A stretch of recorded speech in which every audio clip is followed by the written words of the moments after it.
I always forgot that we still have users. They're always the so it will what we were looking for. First look at the users. It should be easy to use. It should be much different than the current feature of radio, because then it will be different to switch over for migration. What we also want to have, because it's easy to use, it might limit the mistakes taken by the users by using the system. What we found out is that because VHF radio analog one is already a long time in use, if you want to switch to something else, you need a long migration period. So the system should support that one. And also with the system is that if you have one system that's proprietary, you have one manufacturer that will gain all of it. So that's not feasible. So we looked at some system that not depending on one manufacturer, but multiple manufacturers as an open standard. So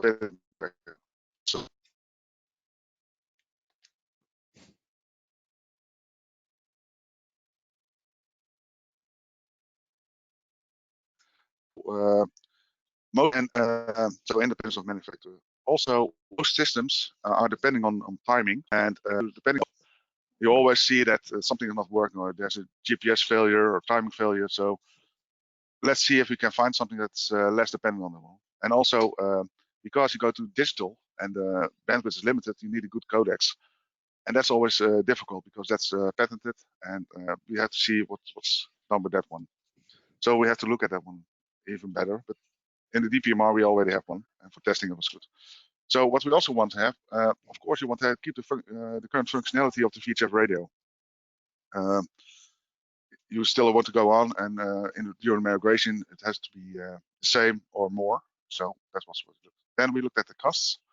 I asked people what will cost a VHF radio and a dPMR radio, and they said it was almost the same, a little bit more expensive. But that's done by the business in the future.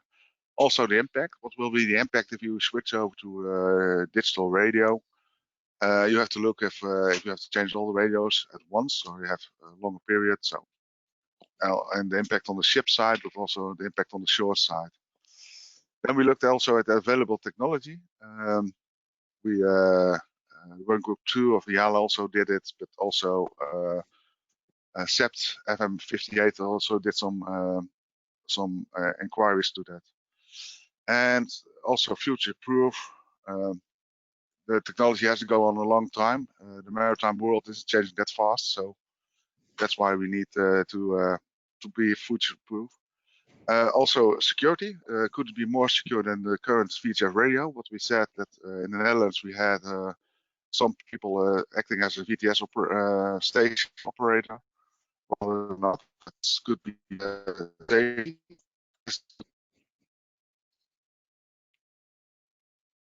supported.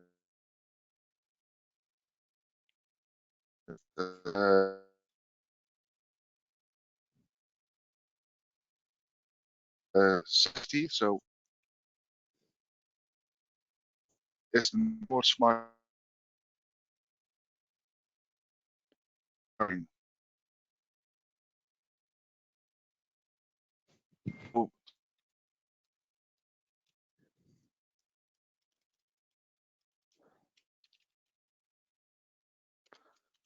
Lost.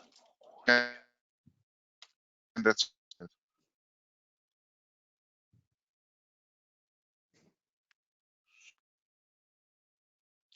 Jeffrey, just hopping in here, your audio has been poor at times, and we've lost your audio from the time you said future-proof. Can you try that again?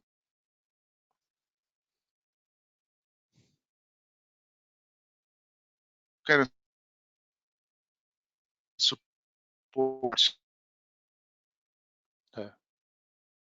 shipping with this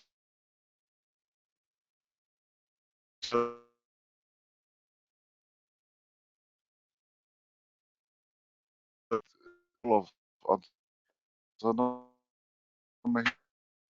Jeffrey, Jeffrey, it's Kit calling here. I'm afraid we've lost your audio. It's going in and out, and it's no longer comprehensible. You can send in to the.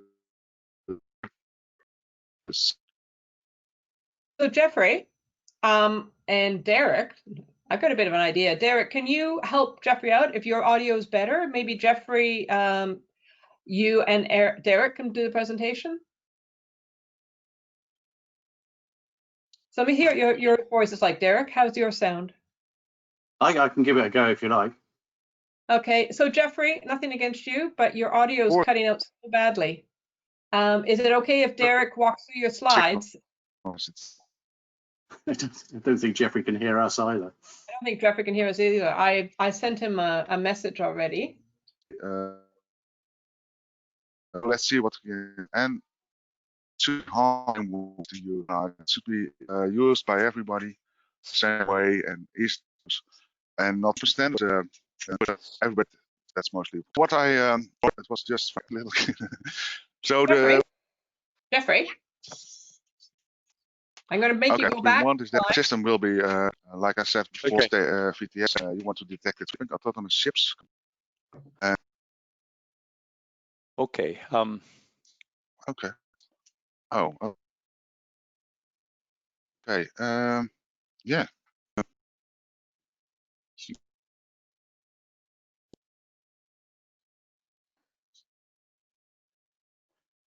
Derek, I'm going to send presenter to you. Gillian, would that work? Please don't, because I don't actually have the presentation. So you don't. Okay. I will just have to talk through the slides. Yeah. You just have to talk through the slides. It's okay. He knows already. Okay. Yes, Jeffrey, you're just too broken to present, I'm afraid. So I'm Gillian. Shall I pass on to you? Okay. Let him see You can let Jeff. So Jeffrey, I just talked to him on the phone. He says, "Go ahead, let Derek speak to the slides." And Jeffrey, if you can hear Derek, Derek will tell you when to flip over. Derek, over to you. Okay, thank you very much. I haven't actually seen this particular presentation. I hope it's a similar one for working group M. In which case I think I know what she's going to say. Commands and wishes are fairly obvious. Users like things to be easy to use, and from an operational point of view, we like to have a system which limits the possibility of making mistakes from the user side. Obviously, there's a migration period to introduce any new technology, so we need to know how to do it and what sort of period do we need to do it, and how much technology we need to replace and how much it's going to cost. We need a certain amount of independence, both from the, we don't want one manufacturer to monopolize the system, as has happened in several other technologies, so we have the freedom to choose from a number of manufacturers to keep the competitive edge there and keep the costs down and maintain the technological impetus. We'd like to use the new supporting technologies. Obviously, GPS is key to positioning. In some systems, it's also key to timing, but in dPMR, that's not an issue. And the other supporting technology is if we need a decent voice codec. This is the system that translates the voice information into digits that can actually be transmitted over the air. There are a number of these around, but in this particular implementation, the bandwidth of the codec and the amount of data that's transmitted is severely limited. And so the choice of codecs is consequently limited as well. We obviously need to keep all the current functionality that your current VHF radio gives you, and hopefully enhance it as well. Costs, we need to keep them low. Obviously, if it costs too much, people aren't going to buy it. Experience in the PMR industry, which is already the private mobile and land mobile industry, has already shown that dPMR radios are initially slightly more expensive due to a new style of filter that needs to be implemented and the actual voice codec itself. but after a time, the costs come down to basically the same level as they were before. There's obviously going to be an impact on everybody that uses the marine radios as to how they use them and whether they use digital, analog, or a mixture of both. Technology is clearly available. The dPMR itself, I remember working on this over 10 years ago now in SE. So it is a well-known and proven system. My screen now appears to have a number of additional screens. Thank you very much. Okay, future-proof. Obviously, it's as future-proof as anything we can make these days with the advancing technology going at the rate it is. It is digital, so you can change things. I think that's the only thing we say. In terms of security, currently VHF comms is wide open. Anybody can block it. Anybody can jump in. It is very easy to spoof, especially as I think Jeffrey was trying to say earlier, spoof VTS operations. Digital, we can make it a lot harder. It depends entirely on what level of security you want and how much you want it to impinge on you. The current dPMR standard is fairly light, but you can make it significantly more cyber secure should you wish to. Support for smart shipping. Again, being digital, it means you can transmit any form of data over it as long as it can be transformed into a digital means. So support for SMS, text message, marine safety information, it's all feasible. You can send data files over it as well, should you wish to. Harmonized means that basically it's a worldwide standard, recognized and implemented in the same manner throughout the world. Again, as dPMR itself was originally standardized in ETSI, which is a European Telecom Standards Institute, which is a worldwide recognized standards body. Anybody can download the standards from that website, and I encourage you to do so. So anybody can implement it. The standard is one of the better written ones and is fairly easy to understand and follow through. That's not thanks to me, that's thanks to the other people on the body. Thank you. Next slide, please.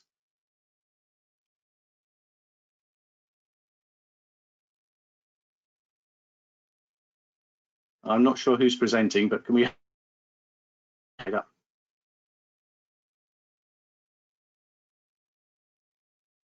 It's Jeffrey, but what we could do is Kit, maybe just pass it on to me. It seems Jeffrey having a little bit of difficulty with his bandwidth. So if you pass to me, Kit, I'll put mine up.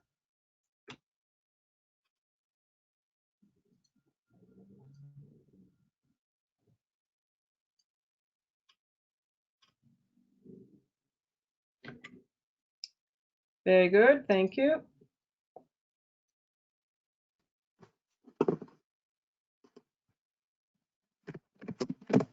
And I should be able to share my screen now. Kit, can you make me presenter, please?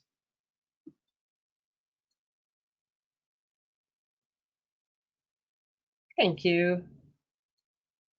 Okay, let's throw that up.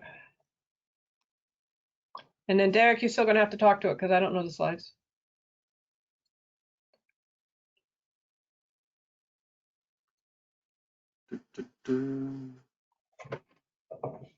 Okay, do you see it?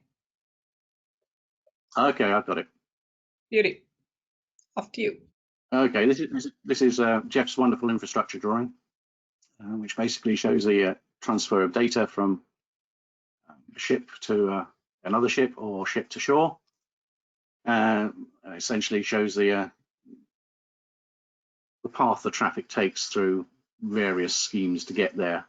So there's a shore infrastructure, which basically consists of control rooms, the VTS center, the radio mast itself, the system to actually get the signals to the mast, then the communications media itself, which is obviously in our case VHF radio, and the same basically at the ship side to take it back to audio at the far end. So essentially fairly conventional. I think this looks like a Gillian slide to me. It is a Jillian slide. Jeffrey used it. So we saw this at our first presentation. This is about the past of the communications, basically looking at where we are now within our information explosion.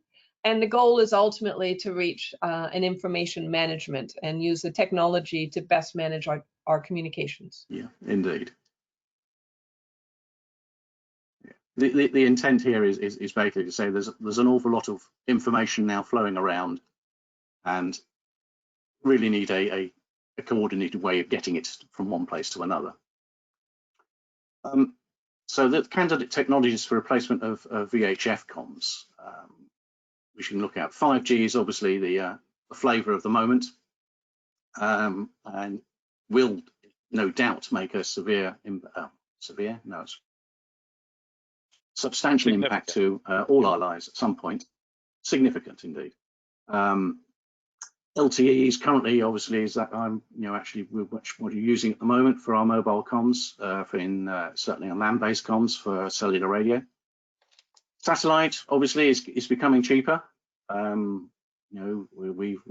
now got low Earth orbit satellites whizzing around, annoying all the astronomers. So that's obviously going to come into it. Tetra is a public safety technology that's been around for the best part of 20 odd years now and is well proven.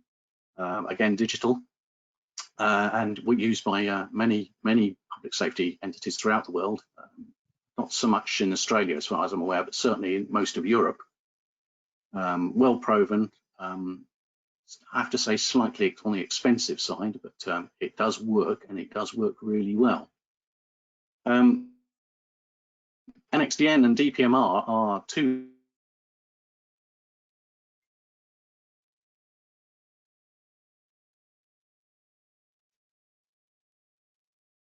We have a question actually that's been asked. Maybe we could answer it as we go along. What do the acronyms stand for, NXDN and dPMR?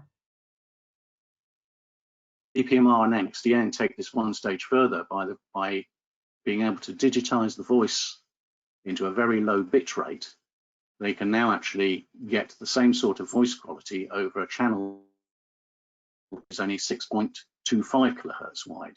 So in effect, you can now get 4 voice conversations digital in the same amount of spectrum as you can get a conventional analog voice FM communication channels today. So the obvious increase in spectrum efficiency is significant, i.e. 4 times, by using NXDN or dPMR. The difference between them is basically in the protocol they use. NXDN was designed by Kenwood and JVC as a joint venture, as a proprietary system. They have since made most of their protocol public. dPMR, on the other hand, was designed by a committee in SE and is a completely open standard. So anybody can use it, anybody can go and read it. Next slide, please. Before we move on, though, could you explain what the acronyms mean? NXDN, I can't actually remember. New Extended Data Network or something, it's Japanese. dPMR is Digital Private Mobile Radio. Tetra is terrestrial, I can't even remember what that one is now. Terrestrial, no, I can't remember what Tetra. That's all right. It's just Tetra these days. Everyone calls it just Tetra. Yeah. So after looking at all these technologies, dPMR seemed to be the closest match to how we use VHF radios in the marine world today, both from the terms of how you manage and how you set up a call and how you use the radio itself. That said, there are still a couple of restrictions or improvements we have to make to dPMR to make it suitable for marine use, to essentially match it to how we currently use a DSC radio to set up a call today. The main issue being that we currently use a 9-digit MMSI to place a DSC call, and that takes roughly 30 bits of address space. dPMR, when we designed it with a 24-bit address space because we said that's going to be the maximum anybody would ever need. Just goes to show how wrong you can be. Most of the other systems have only a 16-bit address space, so they're even more of a problem. So dPMR is still the closest of all the technologies that we can use.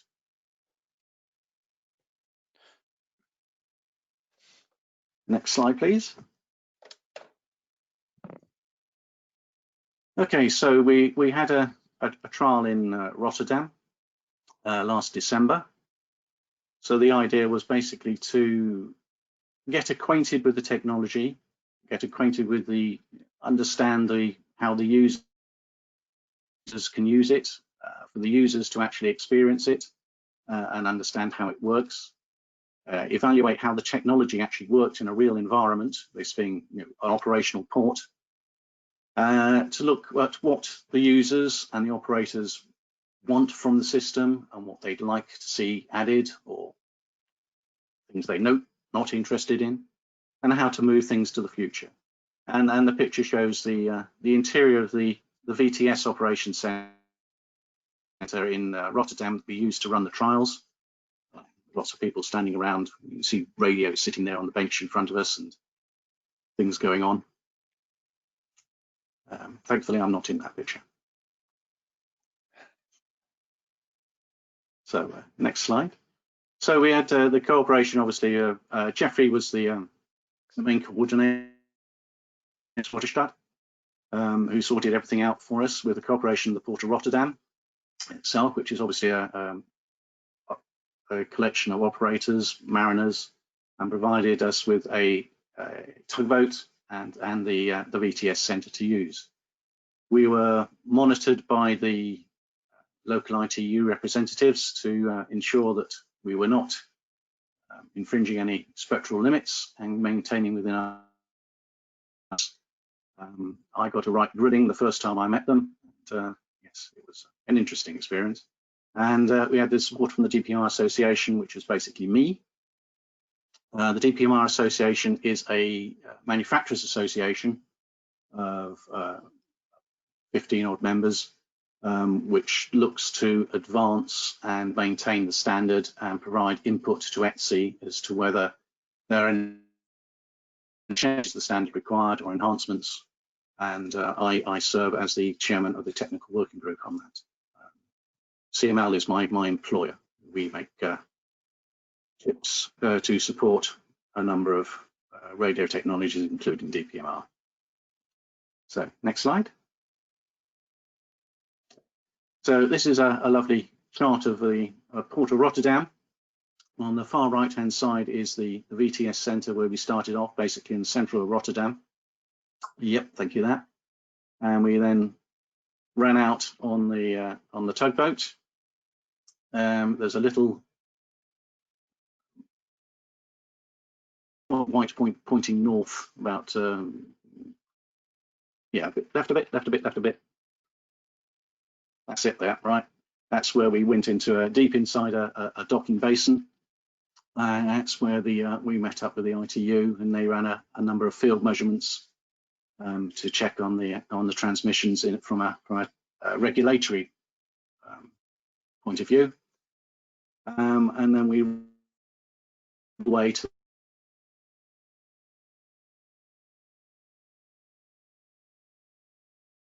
the end of the port, past the Stena Line docks and out almost into the before turning round, and then coming back down again through Europort, and then back down through the canal and back up to the VTS center. So in all, we were out for about 6 hours. During that time, we were talking continuously, well, not continuously, but because otherwise we'd run out of breath. But we were talking in Dutch and in English back to the VTS center at various points, and progress was being logged by the AIS system at the VTS center, and so we could evaluate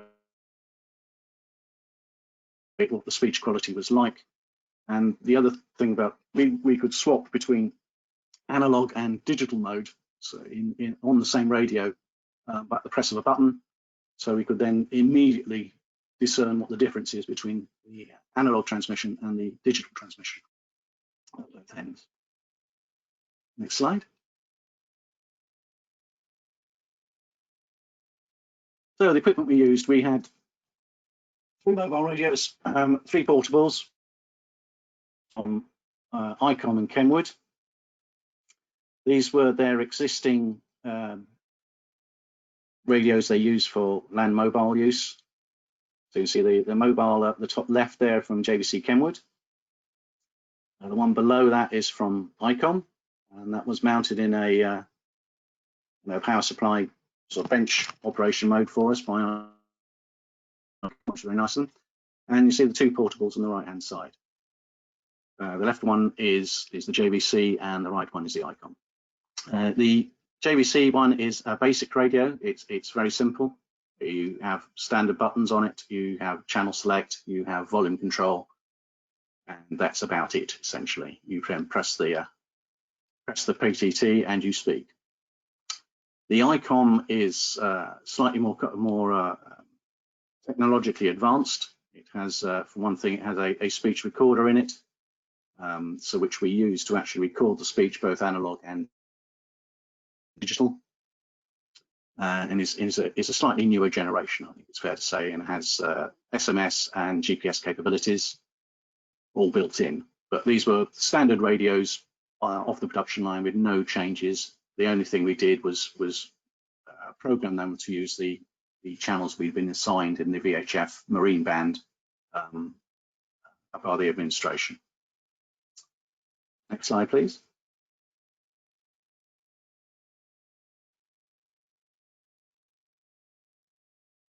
Next one, please, Julian. Thank you. So the results were, well, essentially very positive, which was just as well. Positive remarks, especially from the operators and both the VTS centre and on the tugboat, both of whom were highly experienced operators and mariners. Indeed, the captain of the tugboat, his last day, and retired that day, which was he said it was a good day to retire, so it's good. The administration was very happy with their measurements they took on their spectrum analyzers. We didn't exceed any limits. We stayed within our frequency bands, and they were very happy with that. And the number of visitors we had coming through the VTS centre were all very impressed and positive about how it worked. There were a number of digital demands and wishes which Jeffrey captured during the visits from various people on the whiteboard, which he's comfortably collated. And his colleagues at Port of Rotterdam calculated the coverage from the VTS centre to where we lost coverage, which was right at the end of the Europort, and was roughly 23 kilometres, which is basically line of sight in the situation we had with the antenna on top of the VTS centre and the antenna mounted about 5 metres up on the tugboat. It was a nice day. It wasn't raining. So we did test with reasonably ideal circumstances. We did have some areas where we had not co-channel reflections from large concrete structures, but that was to be expected. So I think there's two bits of sound files there. I don't know. Can you try playing them, Julian?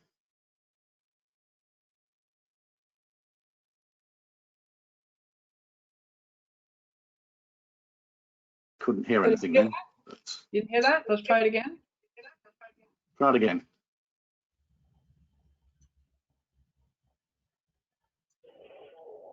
RPA 20, PCS, signal strength 3.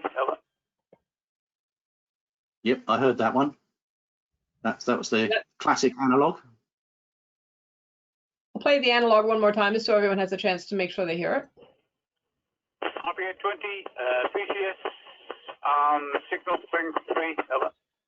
Now go to the digital. RPA 20, PCS, understood, analog now 500. One more time. Okay, so yeah. RPA 20, PCS, understood, analog now 500. Okay, so that's our VTS operator talking to the tugboat, switching between analog and digital. There's a significant amount of noise in the background on the analog signal, which is virtually completely by the digital system, which made it a lot easier to understand and certainly a lot easier to pick out the words you want to hear. And I think what we take from that is it's a lot easier to listen to and much less tiring, especially as with the tugboat end where there's a significant amount of external noise from all the pumps and all the other and the engine directly below us. Certainly anything that came through on digital, we very rarely had to ask for a repeat. Whereas on analog, if we had an alarm going off, which we did on a couple of occasions, for the analog, we definitely need to get it repeated. With the digital, we could still make it out over the noise. Better voice quality. The quality was maintained, I think, is what we're trying to say here. Is, towards the end of the 23 kilometers, the audio was continuously breaking up. It was very difficult to understand above the noise, whereas the digital maintained its voice quality almost to the end. Downside of that was that when the digital failed, it did just die completely, virtually. There was not a great deal of warning. There was some, but not a great deal. And certainly over about, I'd say, half a kilometer, it went from absolutely superb to absolutely nothing. With the analog at that point, it was already nothing anyway. The voice quality, noise reduction, yes. The fact that it is a digital voice system inherently means that it will reduce the amount of background noise transmitted. An analog system will transmit anything that comes into the microphone, whereas a digital voice system encodes voice. It is only interested in voice. So it will inherently rejects background noises. So on the basis that, it tries to emulate the voice tract of a human voice. So if you can generate it with a human voice, it should be able to carry on a digital voice codec. But anything else that's non-human generated should inherently get a certain amount of rejection. Detection of abnormalities was an interesting one. We were asked, how can we tell if the tugboat captain is drunk? The tugboat captain took exception to this and said he was never drunk on duty. But apparently there are occasions where transmissions can be received from people that are either ill or incapacitated through another means. And they wanted to, the VTS operators were very keen to be able to detect that there was something wrong from the transmission. And they were quite happy that the quality of the transmission still allowed them to pick out these particular features. So they could still tell whether the guy transmitting was actually drunk or otherwise incapacitated. So some of the questions and wish lists that Jeffrey collated during the meeting was the various people that came to listen was that they'd like the ability to shut down a transmitter remotely.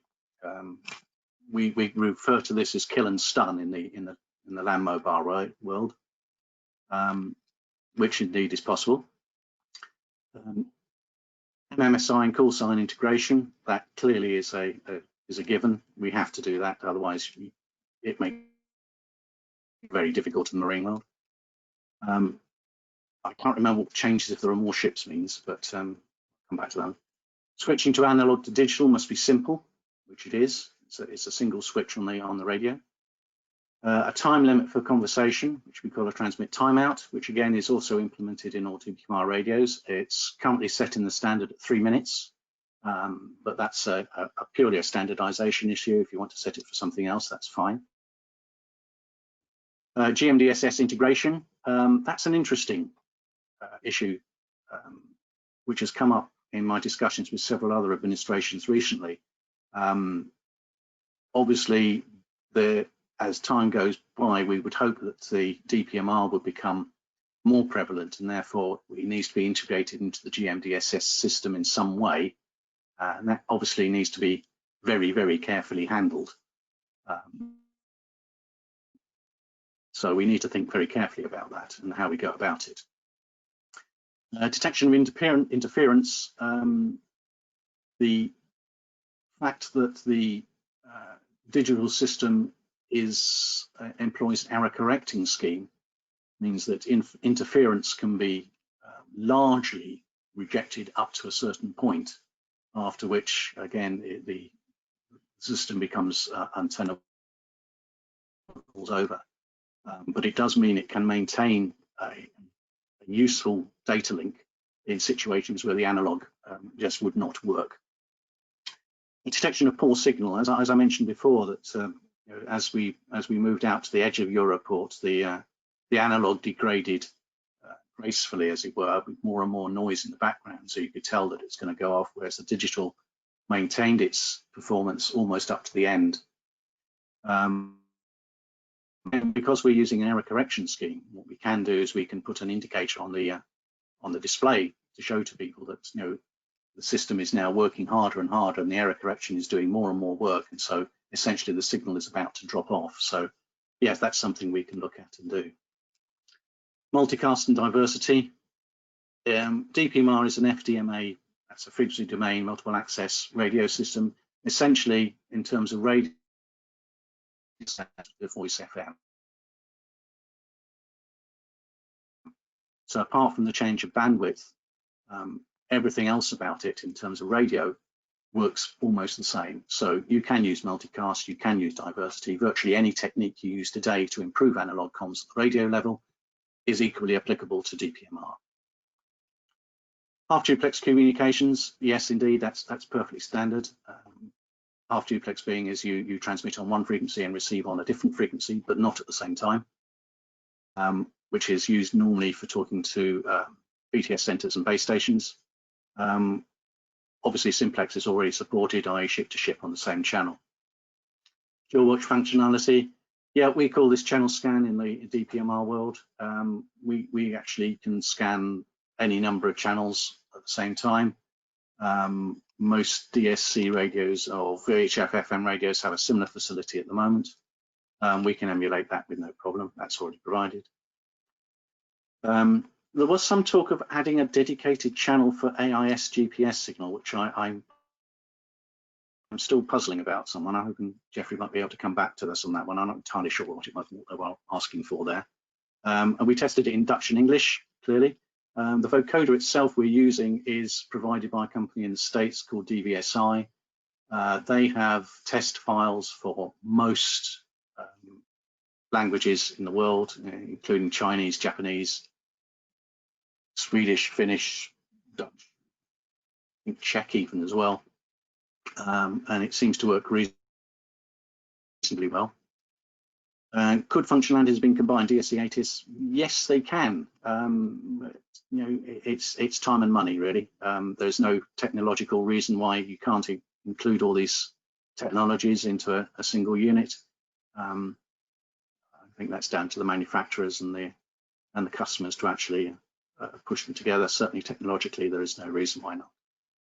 And it was pointed out, yes, it was a fairly ideal day to do it.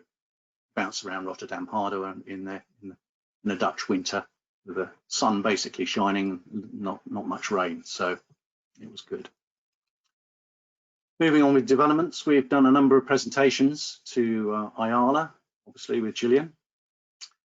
Jeffrey and I also did this presentation to CPT at their working group FM58, sorry. And there is now a work item at FM58. There are a couple of reports on there from other people, mainly from Estonia, where they ran a slightly restricted trial out of Tallinn, I think it was. I can't remember exactly. But those papers are available on there. Again, basically very positive. In ETSI, we have just launched a work item to actually modify the existing dPMR standard to meet the requirements of the maritime environment. I've started work on it a few weeks ago with the chairman of TG Marine.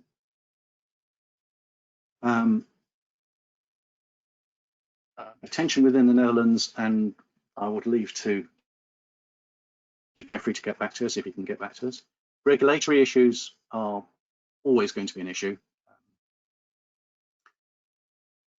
At the moment, dPMR is available for use essentially anywhere within the land mobile radio spectrum within Europe and various other countries of the world. It complies with all the spectral efficiency requirements. It complies with all the coexistence requirements for land mobile radio, which in this case happen to be very similar to marine. So that's good news. I think, is that the last slide? No, not quite. No, it's not the last slide. I don't know if you hear me now. If you're back, Jeffrey, you can take over. I'll try, but it's the same connection, so I hope I'll still get through. The steps, our Agentschap Telecom, ITU, organization in the Netherlands, made a report about how it was used on the technical part, frequency, if kept the frequency, but was good. CML made a report, Derek made it for a co-channel. And of course the reports of SEPT FM 58, and they will be probably making more reports, so I'm curious to what that one. What we need is to gain more experience from users. What do they think about this technology? Will it be the right technology? Also, technology, it has to be adapted and see what we can adjust. But Derek already explained that one before. The different conditions it should be working on. What we said was very nice weather for radios. So maybe next time we need rain and some thunderstorms and that kind of stuff. We had it the day before, but that was only one day. And we would like to involve more parties, manufacturers, suppliers, authorities, governments to test it and to show and to see what it can do.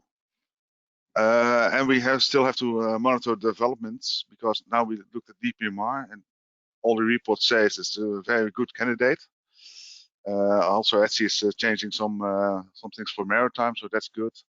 But we still have to monitor what's there. So we need to kind of make a roadmap, project plan, and see how we can do steps to get it to all governmental bodies like IMO, IALA, ITU, to see if this is the technology we will go on. But that will take a little more time and a lot of discussions. And how do we do with the identification, authorization of the transmitter? Now, at the end, we had some happy users. You see the guys on the ship smiling. I don't know what kind of joke it was they made, but they seemed to be happy. And on the other hand, there was a VTS operator, and he was also very happy with the quality and the whole system. And also what he said, the equipment looked the same like a normal VHF radio, so it was easy to use for him. Any questions? Jeffrey, it's Kit from Nautical Institute, Southeast Australia here, coming back to you.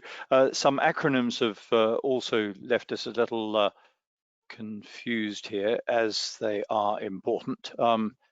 Kendall has given us what ATIS is. This information service of relevance to us?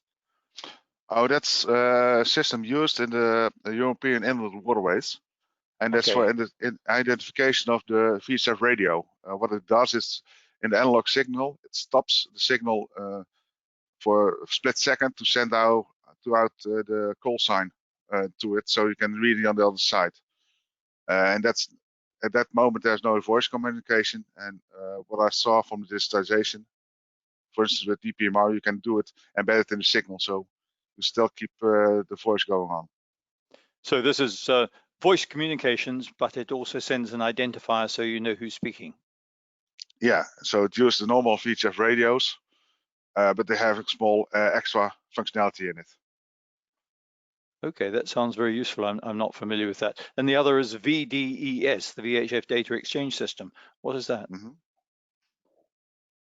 It's now heavily it's discussed in other bodies also at Work Part 5B of ITU and IALA. It's yeah, some say an extension of AES, but it was mainly intended to offload AES and to give the possibility to do data communications between ships and shore, wherever they are. So, and even satellite. So you have a communication system throughout the world that is open, can be used by everybody, and you're not like, for instance, for now at the moment with mobile networks, you need a subscription to a provider. So VDS, you can find a lot of it on the internet also. But if you want, we can send some documents about it. Thank you. Look, for all those who are listening, we've only got a couple of minutes to run. I have two questions, though, that are probably quite. One from Fred Hager, and he says, what is the maximum data rate for messaging or file transfer? I hope Derek can help me with that one. I think. Yeah, I'll take that one. Yeah, essentially in dPMR, it's 2400 bits encoded. So the over air rate is 4800 bits over the air. But because of the overhead of coding and addressing, etc., it leaves 2400 basically for the user. Very well, thank you. And Hans Peterson is asking, which international body do you feel should bring this on or should develop this further? There are several international bodies. Of course, IMO is responsible from our shipping side about communication from ship to ship and ship to shore. So it should be IALA, IMO, and ITU together, working together to bring us further. So. Right. Okay. Thank you. Other questions? I think we'll have to answer when we send on the text of the recording of this broadcast. We would like to do another very quick quiz, and I will pass this control back to Gillian to run the quiz here now. Okay, thank you. Just 1 second. Let me get this one up and ready to go. Okay, I'm going to share the screen again. We have one more quick one. Don't forget to go to your Menti. Go back to your Menti app. I am just clicking to share my monitor. It's the menti.com, and don't forget that the code that you enter is 289210. So if you can go on and answer your questions, what are the challenges of going digital in maritime communications? And don't forget when you've finished to put and submit. You have to click submit. So we've got a couple already. So just click in ideally 3 names. And don't forget to click submit. Is it working on Menti? Well, there we got some more coming in. I'll wait just a few more minutes to get a few more names coming in. We'll see how the resistance to change and competing technologies, those are really good ones. I'll wait for a few more names to come in, a few more things to come in. 9210. Look at that. Okay, there we go. That's a few more coming. Oh, look at standardization all of a sudden took over. Look at that. Okay, we've got a few more. We've got 22, 23 online, so I'm gonna let it go just for a few more. If you can get in, give us a few more words coming in. Don't forget to do 3 words and then click submit. Standardization certainly took over. Look at that, and it's still staying up there. Oh, we've got IMO pretty big as well. Yeah, interoperability, that's definitely in there. Legality, that's a good one. Standardization. So I think I know what we need to work. This will help me when I do my work with IALA too. Oh, look at that. I think I'll probably close it out there and pass it back. You'll have a few more seconds even after I've taken it off the screen to finish off if you haven't had a chance to put your words into Menti. Just remember 3 words and then click submit Thank you very much for that. And that's a very interesting view. Standardization definitely has come out as the top one. Now, kind of goes back to one of our questions. Who's going to do the standardization? I'm going to take off the screen now and pass it back to you, Mr. Chair. There you go. There I am. Thank you very much. Gillian, terrific. Great to have you all along for this series. I can advertise now that we will have another presentation on the 11th of August. You should be able to see my slide up there on screen. Gillian, can you confirm you can see the slide? Yet. Not there yet. Can you share it, please? I don't quite see it. But while he's getting it shared, we'll let you know that our next presentation will be on the 11th of August. And there it is. Excellent.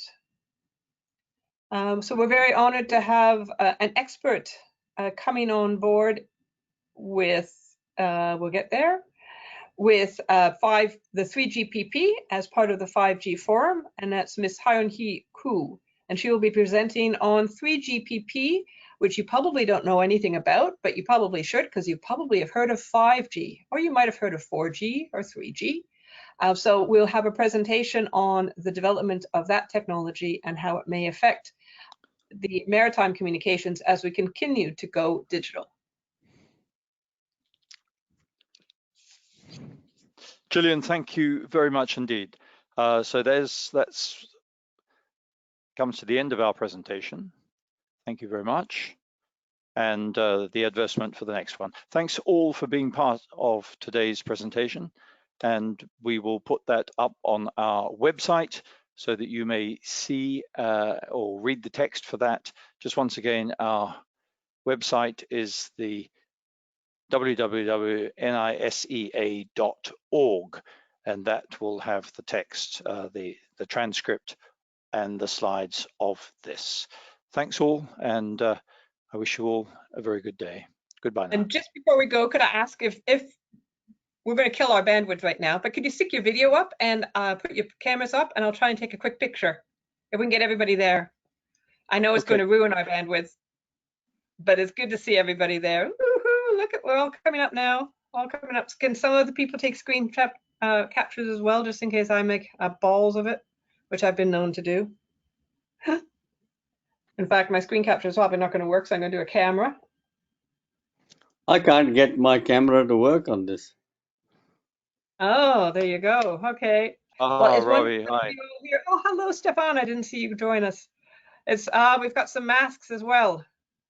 I hope everyone stays safe and join us again for the next one in our deep dive into the technologies. That will be on the 11th of August. I hope to see you all back again.